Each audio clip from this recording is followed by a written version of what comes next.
All right, welcome everyone. We're Semblance of Sanity. I'm Caleb. I'm Jacob. And we're here for Vinland Saga, Episode 6. All right. Thorfinn has started the transition into the badass dagger-wielding boy. Yes.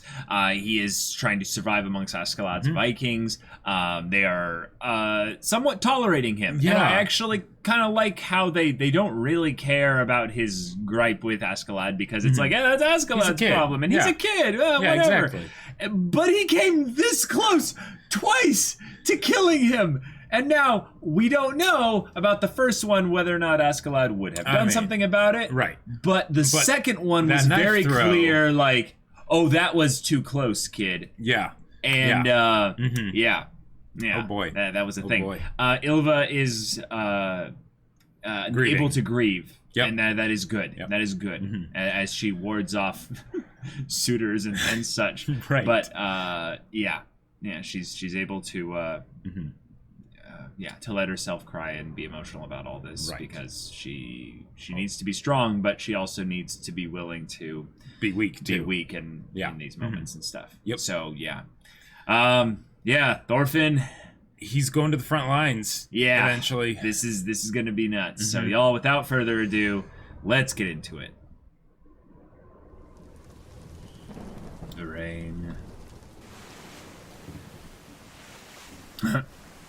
That's dreary. Oh, man, they're enjoying it. Oh! Oh my god. He is single-minded right now. Wow. Whoa.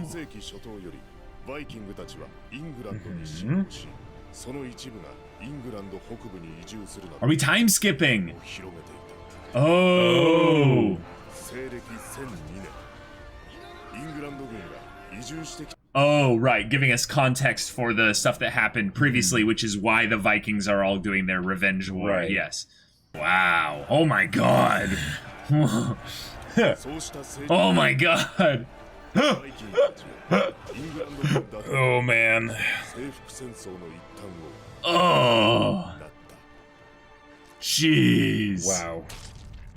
Yep. It do be like Is that. this a Berserk influenced manga by any chance? Oh my god. I just can't wait for like full-scale battles like that where it's going to be amazing. It's going to be a part of the story and like a direct, characters we'll care about in the midst of it, and it just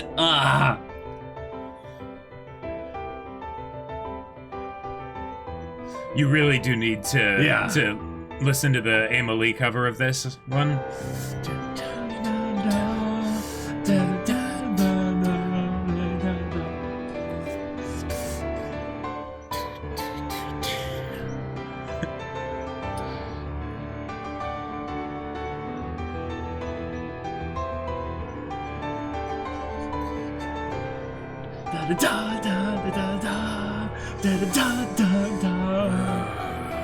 Now that has to be symbolic of like his dad's watching over him as they're mourning, but they're not together. I mean, he's Mufasa. Like they've gone over this. Yeah. That part of it.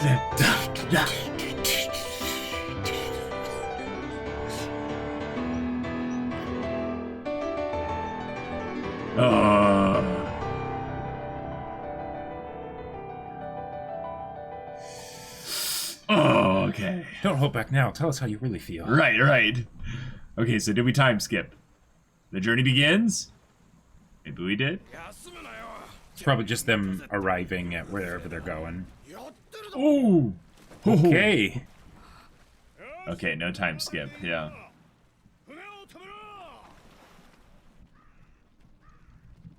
City of Gainsborough. Okay. I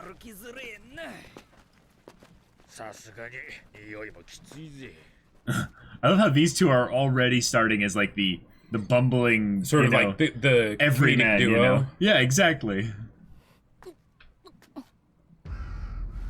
Oh, intestines and gore. Oh yeah. Viking が戦争に手を貸してんのか。あちこちでイングランド軍との小競り合いが始まってるからな。Okay. バイキングも立派な戦争の道具だよ。いずれはデンマーク王も Oh. するって話。邪魔な連中を片付けちまおうってわけか。王様の上陸前に。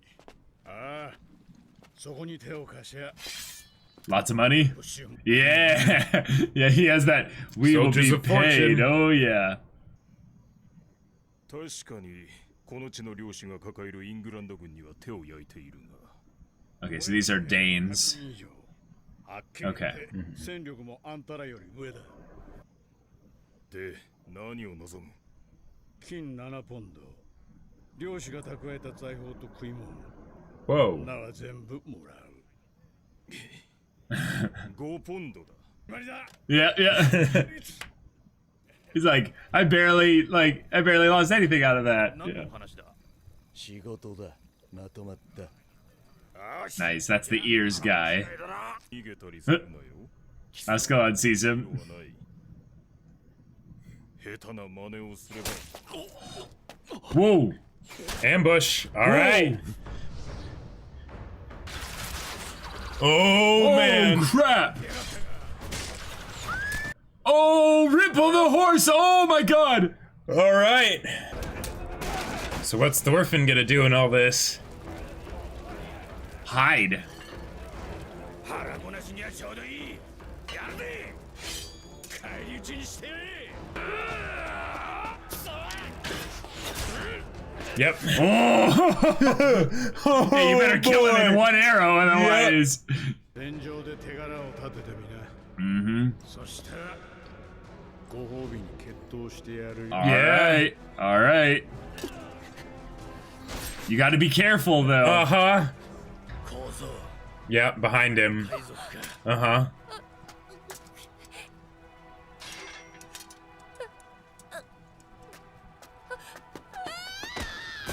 Yeah. Oh. Askeladd. Wait. Oh my god. Yeah, yeah. Yeah. 生きてたか。 Yeah, he stabbed him a little in the back. 怖いやつからし。 Oh How boy. deep did that go? Not that deep. No, but like spine and stuff. He hit him pretty near the Oh. center of the back.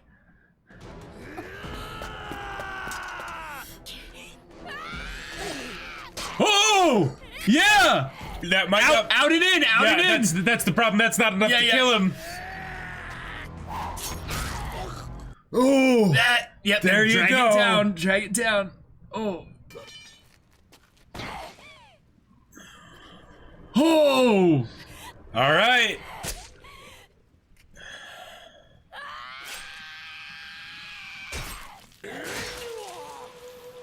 Oh, that's... Using 3D for blood. Oh, that's good.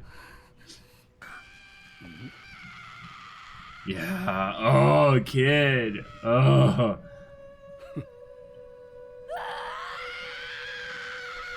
Wow. Major props to the voice actor. Yeah.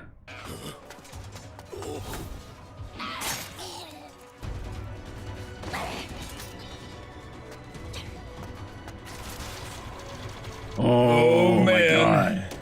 Yep, yep, time skip.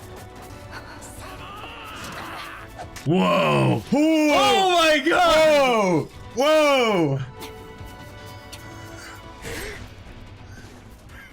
He's like, Yeah. oh shoot.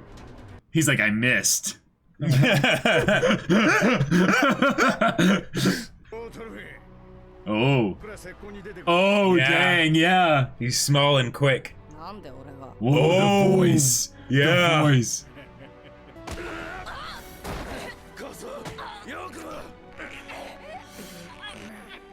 Oh. Oh, oh, yeah. Oh, he's got double. Yep, here we go. Yep, in the face. Yep. Oh. Man. Oh. Oh my god. All right, dagger, dagger, dagger. Let's do this. Yeah, for now it's just dagger dagger. You know? Right. Yeah, yeah. Oh my god.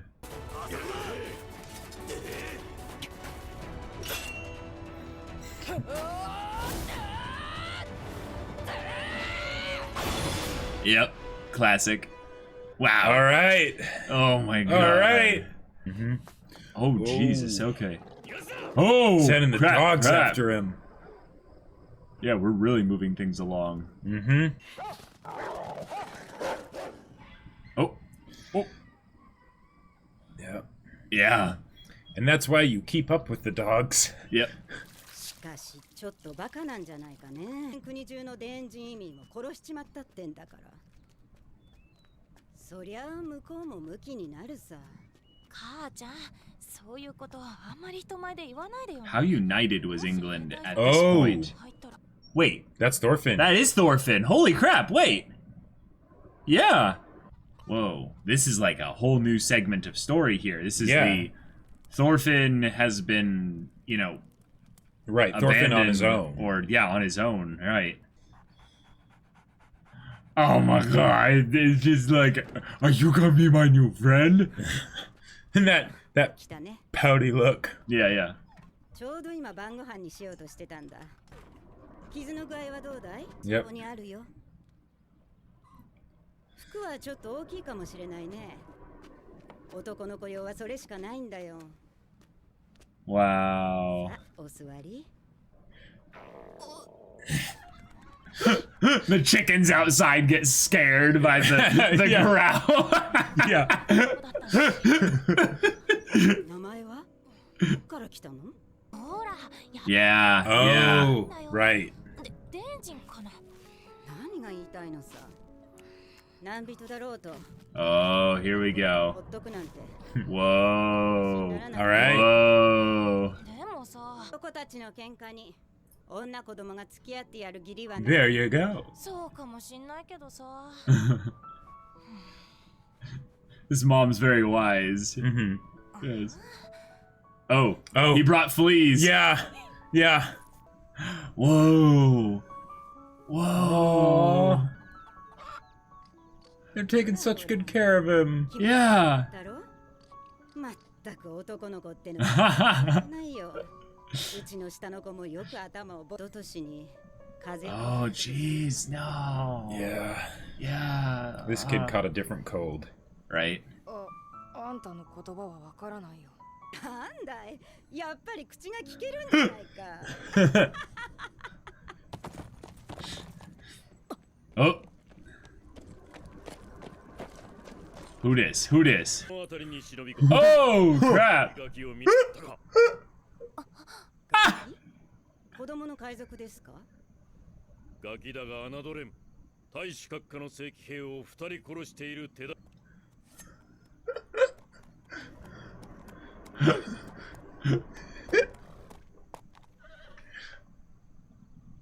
女、それはお前。 She's gonna say, yeah. Uh-huh. ええ、そうです。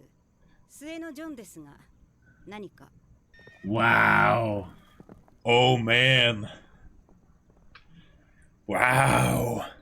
Wow. てるか分かってんの？あの子は海賊なんだよ。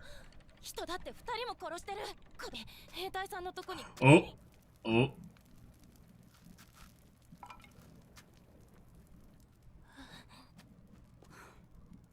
逃げろ。大町。 Oh. Oh. Oh, he's going on a raid. I think he was just doing that to go and find his Yeah, way yeah, to back. signal, to But- maybe signal them. Right, right. So when they come back, they'll be going to kill everyone there. Yeah, yeah. Oh, yeah, yeah, uh-huh. あそこだ。 Wow. Whoa. That shot. Uh-huh. Oh my god. But he's telling them, leave. Yeah, yeah. Get out of Uh-huh. here. Yep. Now the thing is that when they come to the cottage and stuff, oh, やはりそうか。 oh, crap. No, run. Uh-oh. 3 full longboats. Oh my god. He killed 3 of them. Yeah. Oh my god, those eyes. Oh. Oh. Oh! Oh, that left one was a kill shot. Uh-huh. Oh my god. なんで来たんだよあんた Whoa. 急がねえと連中が Oh.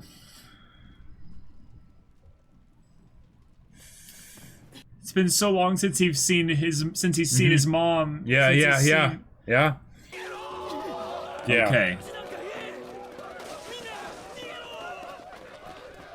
Viking よ、上出来だトロフィー。思ったよりも景気良さげな村だな。もやもやすんなよ。 Oh, man. 使い上げるぜ。 I like how the blood is on one side of him. Wait. Or they just don't care. Oh yeah, she Yeah, wasn't she's- there. yeah. Yeah, she's dead. She either's dead or she ran, yeah. But given Yeah. that she's old, she probably wasn't able to Yeah. run very far. Wow. And with that just breath, he just kind of let it go. Yeah. This is his life now. Wow. Oh my god. Yeah. Yeah, she's dead, yeah. Ah, that's a brilliant way to just kick us in the nads while we're Yep. And then going like to the ED. getting hyped about the he's growing up, he's getting stronger, battles and- big battles, and it's like Oh, big battles. Oh no. Yeah. Yeah. Wow. They're using him like a proper rogue though. Yep. Go send in and scout for traps. Yeah. Yeah, give it a whole And look. send us a signal at Send the us a place signal. that's good to land. Yep. Oh my god. Wow. How old would you say he is though now? 14, 13. Okay. Yeah.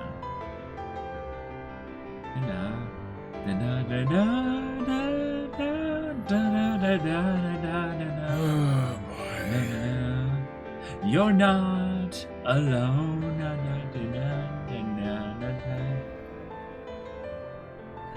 There was a line that the mom said that made me think of something. She said, "Your dagger is over there," and I was like, "Is that a mistranslation? Because there's two daggers, but the idea that only one of them is his, Right. and it's like she could tell based on the look of it and stuff."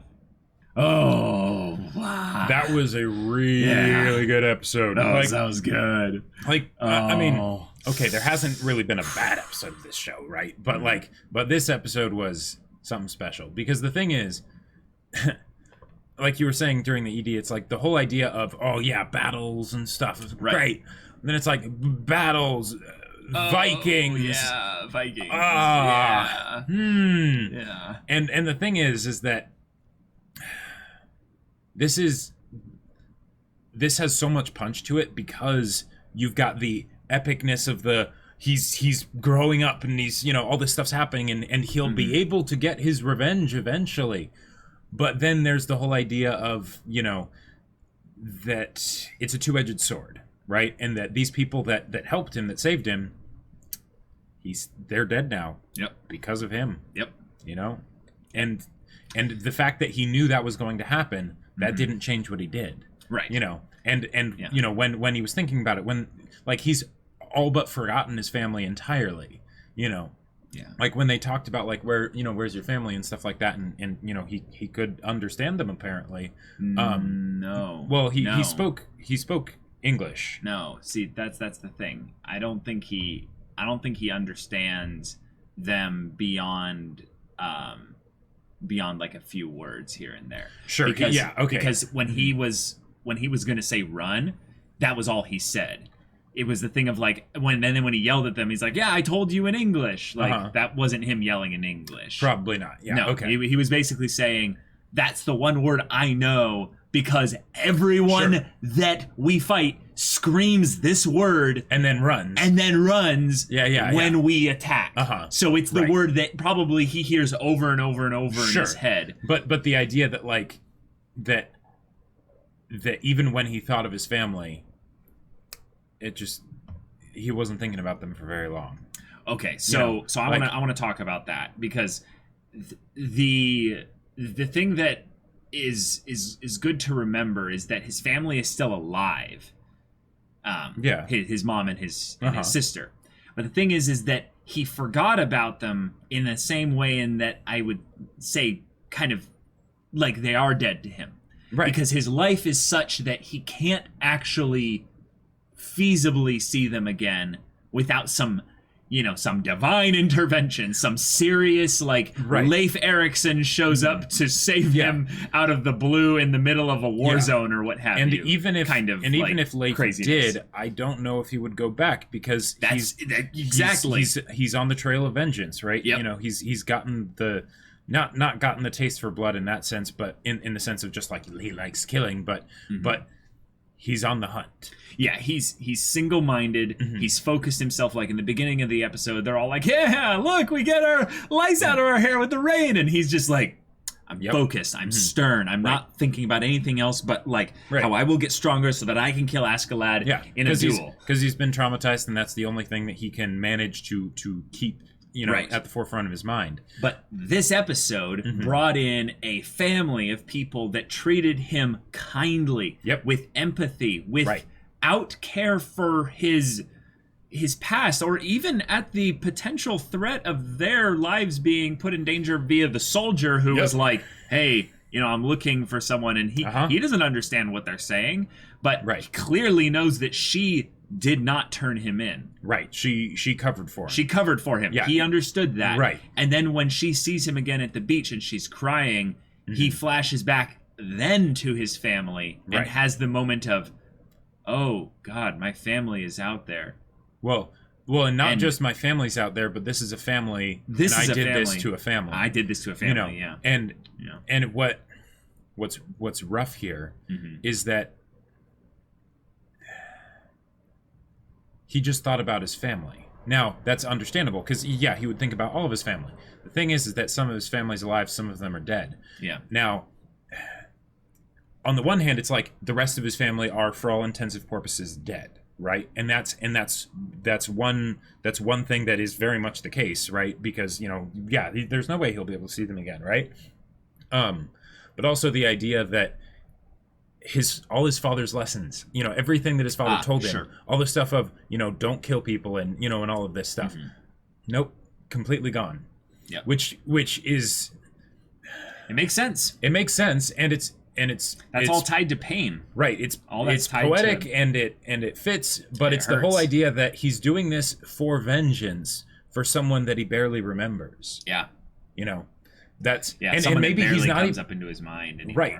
And maybe he's not even doing it for vengeance anymore. Like, who knows? Maybe he's just to satisfy the rage in him, or whatever. Yeah, exactly. Like a lot of this, I think that's really compelling about Thorfinn is that when Askeladd does what he does, he's going to slowly but surely gain respect from Thorfinn. Like Thorfinn's going to slowly but surely kind of be like, "Yeah, I'm going to listen to what you say and do what you say." But he still has the hatred, which is almost like a virus in him, something that he can't fully kill, something that he can't fully destroy. It's going to be there kind of... it's alive and it's taken hold of him. Spreading. It's taken hold of him. So when he gets his opportunity and he gets to duel him or what have you, it'll be like the memories of things like his father will get brought up to the surface, because Askeladd will be like, "All right, so now you can finally avenge your old man." And then he'll be like, "Old man." And then it'll be like, "Oh, right." And then he'll remember, like, not just that his father exists, because of course he remembers that, but like things his father said, the moment when his father died. And maybe that will be his kind of the thing he'll channel in order to be, like infuriated, like with rage. Well, that's the tough thing, is that with the path that he's walking, he is walking a path that is starkly contrary to basically everything that his father said. Everything, right? Yeah. So, and he's doing it on behalf of his father. Well, right? It's for himself. The way he said it, it's for himself, but it's because his father's dead, right? It's to avenge his father, and it's the exact last thing that his father would want him to do. Yep. So, in some ways, in order to keep going, he has to bottle up and not and forget aspects of his father, because if he thinks if he holds too closely and clings too closely to those teachings of his father, he wouldn't be doing the things that he's doing right now. So and he wouldn't survive either. No, in a weird way. No. And and the way they brought up the whole aspect of him flashing back to his family while the other guy's there, and I was thinking like, oh, is he going to be in trouble now because it'll make it so he's not able to fight or something?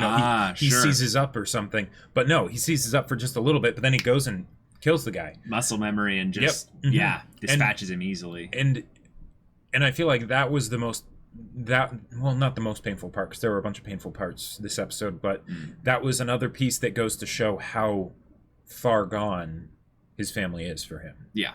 Right? Because it's not a recent type deal, right? Yeah, it's been years.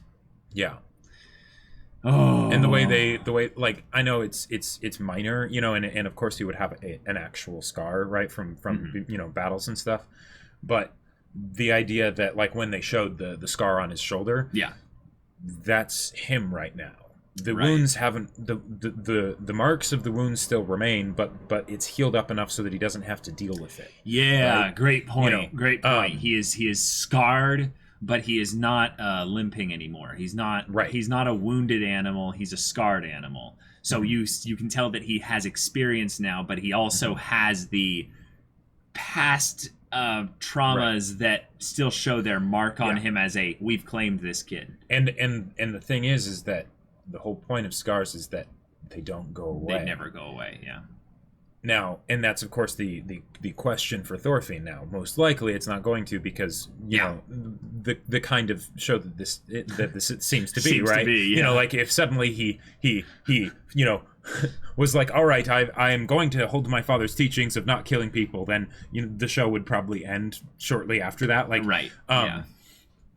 So it's this fatal flaw, tragic, not downfall because he was a kid before, but it's the idea that he's growing up and getting twisted, and he has been twisted, and that's something, and that's now what he knows. That's now what's most familiar to him. Yes. And the chance potentially that he would remember how things used to be with this family was not enough. Now, granted, how could it be, right? It's one thing that happened. They cared for him for maybe 2 days. Yeah, exactly. And then that was it. And then he, lit the signal, right? Yep. Whereas he's been with Askeladd for years at this point. Yeah. Do you think that actually that's going to be a point of a point of difference now that we've had our time skip? Because I was like, all right, we're eventually getting the time skip, and we got it here. Yep. We got a lot of exposition. We got a lot of narrative context regarding the whole situation between Denmark, England, and the Vikings, which are 3 separate parties, which I'm glad that they reminded us of, because the Danes are the ones that are essentially wanting the vengeance here. The Vikings are essentially the ones that had the combined settlement or what have you. And now we're dealing with their revenge. So in this kind of context, do you feel like in some ways the whole mercenary band of Askeladd and having them kind of dealing with these larger forces that are going about and have their own desires? Sort of the Firefly ship flying between the two sides. Yeah. Exactly. That there will be a little bit more of these episodic kind of family focused kind of things where it's not just talking about families that get raided, but the family dynamics that he has now that are that parallel or mirror things and how they were different before. Yeah, the question I feel like is just how much they're going to do it, because the thing that made this episode great was not the growing up montage, as amazing as that was. I feel like what made this episode really great was the fact that it showed the consequences of the life he now leads. Yes. Right? Yes. Because it would be so easy to just say, yes, our young protagonist with a tragic backstory, and now he's a dual wielding daggers, edgy McEdgster rogue, and he doesn't feel anything. Right, and he doesn't feel anything. But they showed from the beginning that no, this is not just a backstory with Thor's, and they showed here that this is not just a montage of him killing more and more soldiers at a time, right? There's gravity to it. There's consequences for it, and he sees these consequences even if he chooses to ignore them. Right. that's what makes the combat and the battles and stuff feel meaningful, because otherwise it's just a well-animated spectacle. And there's nothing wrong with that, right? Those are amazing. Yeah. But this is what makes me care about Thorfinn and his fate and things like that, because if it were something as simple as, okay, you know, kill Askeladd, kill Björn, and kill Floki, that, you know, it'd be a fun watch. He would be a fun static character for this action adventure. Right, exactly. But we need something more. We need something more to that. And they hit the nail on the head with this episode. I'm excited to see how they continue, not doing this exact thing, but you know, something similar, right? Right. That's my thought, is that the next thing will be something slightly similar in the episodic format, but it will be something regarding how Askeladd's band dynamic works now that he's more of an adult than he was before. Right. Because we didn't get to see that really in this episode, other than the, okay, you get sent out as a scout, and then it's Thorfinn alone for the majority of things when he's an adult-ish, you know, whatever old he is. And then at the end, when Askeladd kind of claps him on the back, is like, hey, good work, you know? Yeah. And you're doing good. And this might be the thing that gets him his duel with Askeladd. Could be, you know. Sure. It doesn't have to be, and if they wanted to, because the thing is that you can't have him meeting a family every episode, right? You can't have that happening with Thorfinn. That just doesn't really work. Yeah, I'm not talking about that. No, I'm talking about with the band. But with the band, you know, you can do that. And the thing is that he's not going to be with the band forever, right? If nothing else, because here's why I don't think he is. Because at the very not least, forever, obviously, but like, but I think he's gonna be with them for quite a while. Sure, but the thing is that his motivations are specifically, even if not directly to leave the band, eventually to leave the band, because he wants to duel Askeladd again. If he wants kills to kill Askeladd, right? But if he doesn't, then he won't leave. But if he doesn't, then he'll eventually want to kill him, or they'll do something else with that, which would be awesome. That's what we theorized before, though, was that Askeladd would turn into eventually a weird father figure. Right, and if they do that, then they have a different thing, because then it's all almost bringing it closer to this episode, where then they have people that they can have die. Right, in the field of battle, right, in the blood-soaked, you know, conquests and whatnot. Right, they have people that we care about and that Thorfinn cares about, and then, you know, when/if they die, there you go. Right. My thing is, I feel like we are just out of the prologue. You know, the basically the beginning part of the story. He's now basically a growing man now. Right. He can fend for himself. He can fend for himself. He's showing aspects of his personality that have started to solidify. Sure. And also which parts are still in conflict. And that's not really a personality thing, but it's more, I would say, his ideals, his beliefs, and his mindsets. Yeah, the fact that he's still growing up, even though he's very much taken to the life he lives now. Yeah, and had to deal with those extremes. Which actually I wanted to bring up here. There's a very interesting point of discussion that I could see this show going into that I think was brought up here. There's the luxury of those that live in peace, that have the ability to have certain belief systems and mindsets. We saw a very interesting talking about the parallel. king and whatnot. Yes. There's a very interesting parallel here between the mother and Thor's, actually. The idea that they were both people of peace. They were people of doing good for your fellow man, your fellow, even if they are an enemy. Right.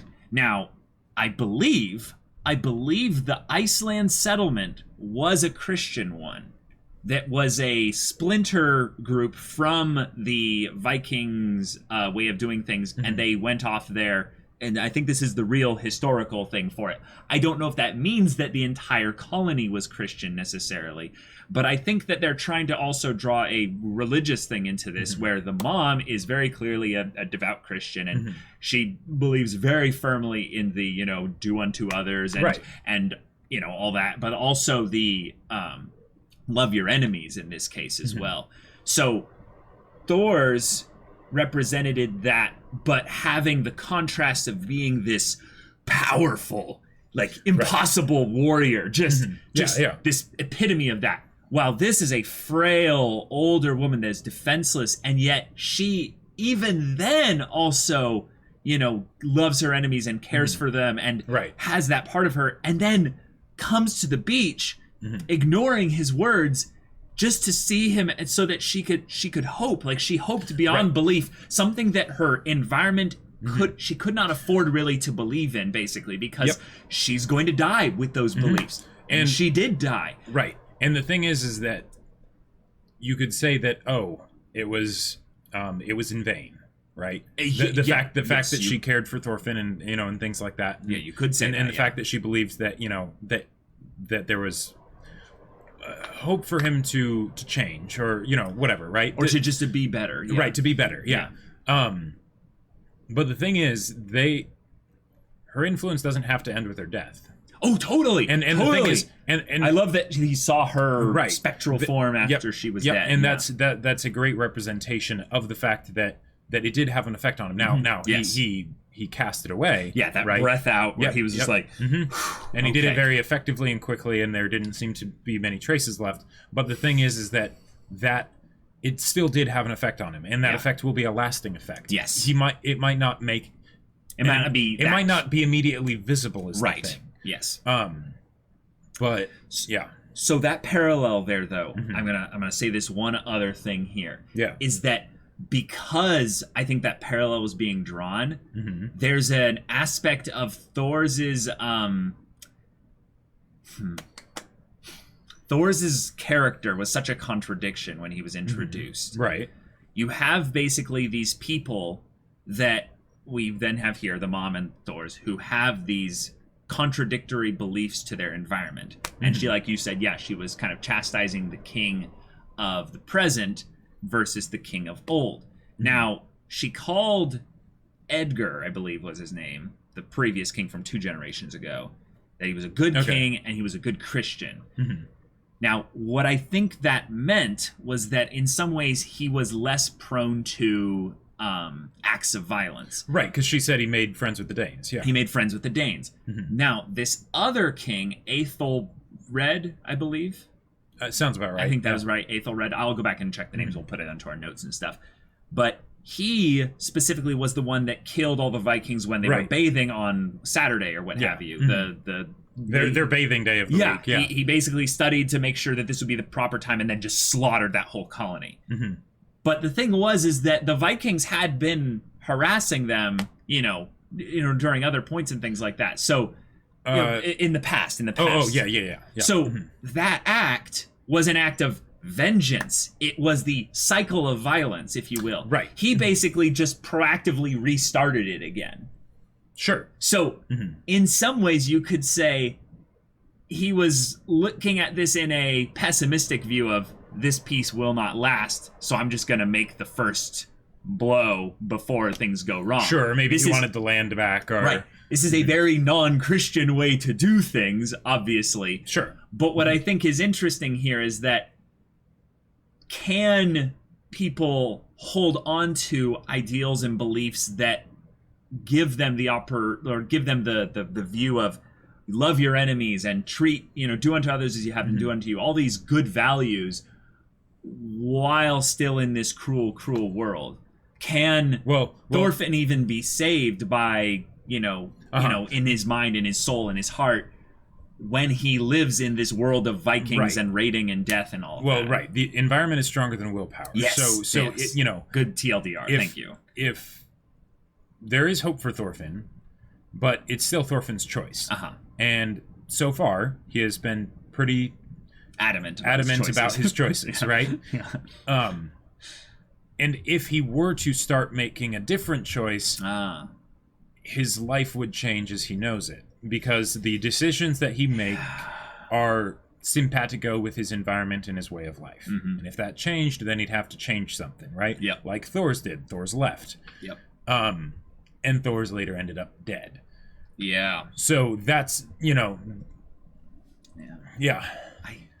I get the feeling at some point that's going to be where he either addresses his father's thoughts and beliefs and all that, like again, and he'll either finally cast it off, or it'll again have one of those lasting effects like the mom here. Well, someone will go, your father was the biggest hypocrite of them all. He's a basically he'll encounter someone like Floki, who someone will know his father from the past, and then who has seen him in the future and be like, your father was the biggest hypocrite, someone who slaughtered hundreds on the battlefield, and yet believed that, in this cruel world he could live a life of a pacifist, of a family man, of all that. Like, no, your father was destined to die the minute he did that. And then that's the Sure. Or that's the thing of, you're right, but I'm not my father kind of thing. Like, well, yeah, I'm still holding out for the Simba Mufasa conversation, where basically where he reconciles with the past, where he reconciles with the past, or at the very least where he faces it, right? And the thing is, is that the facing it is not something that's going to be clean. It's not, it's going to be messy.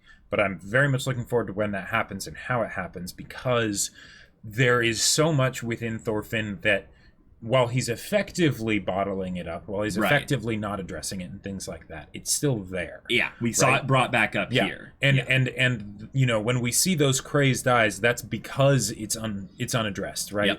Yep. And this is how he copes. Yep. Some people drink, but yeah. So I don't know. It's crazy, and it's gonna get even crazier. Yeah. Gotta say, though, this episode just killed it on the visuals, the visuals and also the brutality of combat in this medieval, even pre-medieval of sorts, age, right? Which is just carnage. The idea of that part where you noticed it immediately once the guy got shot in the arrow and it wasn't a kill shot, and you're like, oh, here it is, and I was like, wait, and the axe just went down and through and got stuck in there, and it was just pulled out. One of the things this is visceral. This might seem like a bit of a tangent, but in the John Wick movies, one of the things that I appreciate very much is that they don't just shoot a person once and then, okay, they are now clearly dead because bullets magically kill people, right? It's the shoot them a few times to make sure you get them in a vital area. Right. You shoot them once and then you wrestle them down and you shoot them in a vital area, right? Right. Exactly. In medieval combat, weapons were, shall we say, a bit less sophisticated than guns than what we have nowadays. Some steel, right? Maybe. I mean, most of the time, you're even a sword wasn't really a cutting weapon for very long, and it turned into just a metal club. Yeah, right. It was a stabbing weapon. Yeah, and or if a you stabbing missed weapon. the stab, it would hurt a lot. But right, the it idea would not kill them instantly. Exactly, and the fact, and if anything, that's where a little bit of anime rule of cool comes into play, because. But they brought it up. They addressed it that the first kill Thorfinn got, the one stab, even though he stabbed him all the way up to the hilt, that wasn't enough to kill him. Right. Not right away. I mean, he would have died, eventually. Yeah. Sure. After a few days, right? Mm-hmm.